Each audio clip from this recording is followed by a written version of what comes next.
aqueles que estão doentes, enfermos, Pai, agora, em nome de Jesus. A Tua palavra diz que Jesus levou na cruz do Calvário nossas dores, nossas enfermidades, nossas iniquidades, nossos pecados.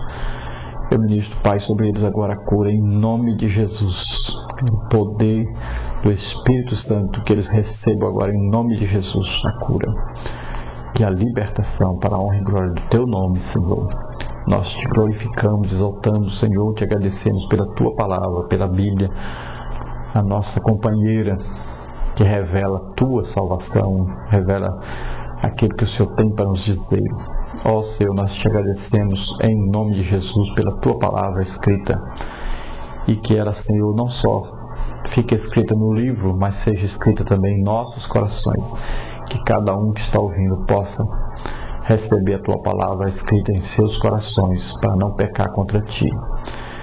Ó Deus, que seja o prazer de cada um de nós nos aproximarmos da Tua palavra a cada dia e aprendermos mais e mais de Ti. Pois o Teu povo, Senhor, muitos pereceram porque lhes faltou conhecimento, lhes faltou buscar sabedoria lendo a Tua palavra. Nós Te agradecemos em nome de Jesus, pois o Senhor tem nos revelado, tem nos ajudado a compreender a Tua mensagem.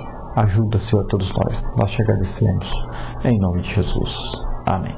Nós vamos agora para o nosso questionário.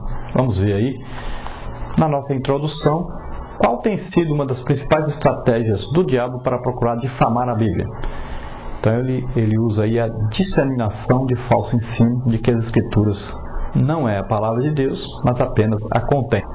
Na parte 1, a transmissão da Bíblia. Em quantos idiomas e diálogos já foi traduzidos aí a Bíblia? E quantos povos ainda não podem ler as Escrituras em suas próprias línguas? Então, em 1.600 idiomas e dialetos já tem a Bíblia, ou parte da Bíblia.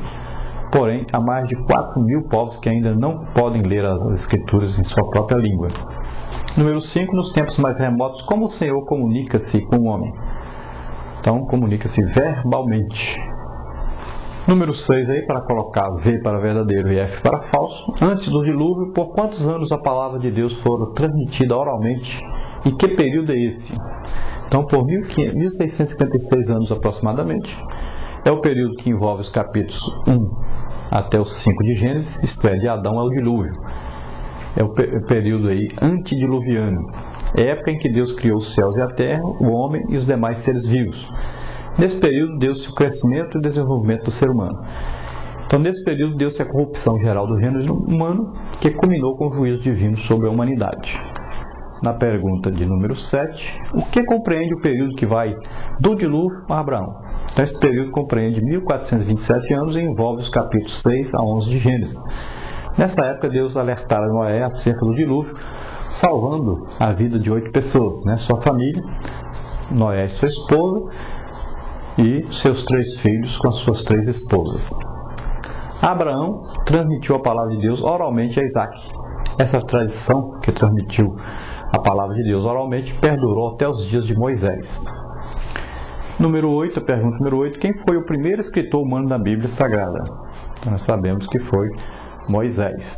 Quais os 9 homens que receberam o encargo da transmissão oral da palavra de Deus? Pergunta número 9.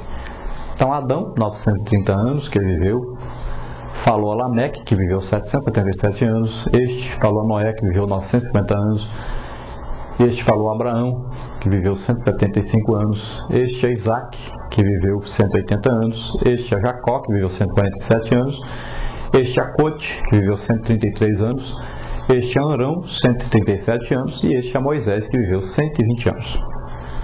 Pergunta número 10. Quantos anos levaram para que fossem reunidos os chamados livros canônicos da Bíblia? Então foram reunidos aí ao longo de 1.600 anos. Pergunta número 11. Quantos escritores puderam escrever os livros da Bíblia a partir de condições e circunstâncias tão diversas? Então foram aí 40 escritores. Número 12. Complete. Deus, o único autor da Bíblia, a despeito de Deus ser o único autor da Bíblia e de ter inspirado a todos os demais escritores, ele mesmo se incumbiu dos primeiros registros das Escrituras e deu a Moisés, quando acabou de falar com ele no Monte Sinai, as 2 tábuas do testemunho, tábuas de pedra escritas pelo dedo de Deus. Trata-se aqui do Decálogo, um resumo eloquente e poderoso de toda a ética bíblica. Número 13, para completar, Deus ordenou a Moisés que escrevesse num livro as orientações a seu sucessor Josué. Então disse o Senhor a Moisés: escreve isso para a memória num livro e relata-o aos ouvidos de Josué. Moisés tornou-se, desta forma, o primeiro escritor humano das Sagradas Escrituras. A Bíblia afirma que ele escreveu todas as palavras do Senhor e que também, por ordem divina, guardou o livro da lei ao lado das tábuas da lei, do vaso contendo maná, dentro da arca do concerto do Senhor. Deuteronômio 31, 26. Na parte número 2, aí, a composição dos livros da Bíblia, nós temos aí, pergunta número 14. Por quantos livros é constituída a Bíblia? Em quantos anos foi escrita? Quantos homens foram usados para escrevê-la, reunir e preservar o livro sagrado? Então, 66 livros em um período de 1600 anos. Durante esse tempo, 40 homens foram usados. Pergunta número 15. O que encontramos na Bíblia? Qual o seu conteúdo? Então, encontramos história, poesia, e biografias, normas, orações, profecias e outros relevantes temas e diversos gêneros literários. Pergunta número 16. Qual é o tema central da Bíblia? Então, em todos os livros, Cristo é o tema central da Bíblia. Número 17, para colocar V para verdadeiro e F para falso. O que é cânon bíblico? Então, a palavra cânon antigamente referia-se a uma haste usada para medir. Mais tarde passou a significar regra, norma ou padrão de medida. E mais tarde, então, aplicada à Bíblia, cânon é o conjunto de livros inspirados por Deus que transmite a vontade do Eterno para a sua igreja. Aplicada à Bíblia, cânon é o conjunto de livros inspirados por Deus que regulamenta a vida e a conduta da fé dos cristãos. Pergunta número 18. Quando foi plenamente concluído o cânon do Antigo e do Novo Testamento? Então, foi em 1046 anos, aproximadamente, e do Novo Testamento por volta do ano 100 depois de Cristo. Na parte número 3, a inspiração e revelação da Bíblia. Pergunta número 19. O que se compreende por inspiração?